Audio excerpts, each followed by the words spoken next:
एक समय की बात है, एक छोटे से गांव में, जहां सभी बच्चे बड़े उत्साह से एक पुराने पुस्तकालय की ओर बढ़ते थे। इस पुस्तकालय का नाम था ग्रंथा मंथन। वहां एक अजीब सी छुपा हुआ किताब था।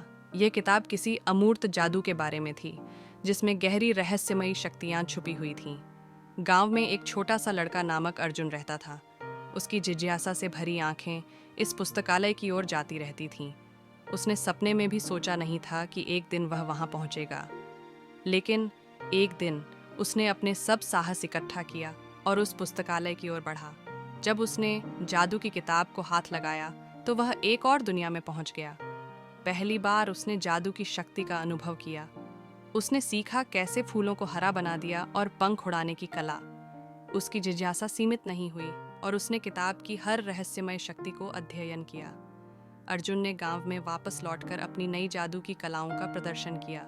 लोग हैरान होकर देखते रह गए, क्योंकि उनके हाथों में छुपी जादू की शक्ति का अद्भुत प्रदर्शन हो रहा था। एक दिन गांव में एक बड़ा महोत्सव हुआ, जिसमें लोग अर्जुन की जादू कलाओं के लिए बहुत प्रशंसा करने लगे।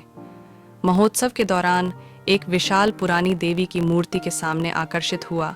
अर्जुन ने सोचा कि क्या यह देवी भी जादू की किताब से जुड़ी हुई है। उसने देवी की प्रतिमा को देखते हुए अपने जादू से उसे जिंदा कर दिया। देवी जाग उठी और अर्जुन का आभारी होकर उसे एक विशेष वरदान दिया। यह जादू तुम्हारे हृदय में है, देवी ने कहा। तुम्हें यह शक्ति सदैव संजीवनी रहेगी, लेकिन यह सिर्फ अच्छाई और सच्चाई के लिए ही काम करेगी।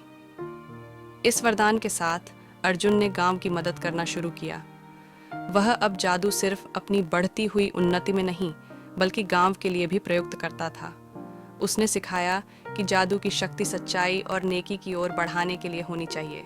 इसका अर्थ था कि जब हम अपनी शक्तियां उसी चीज में प्रयुक्त करते हैं जिसमें नेकी और सच्चाई हो, तो हमारी जादू सचमुच महान होती है।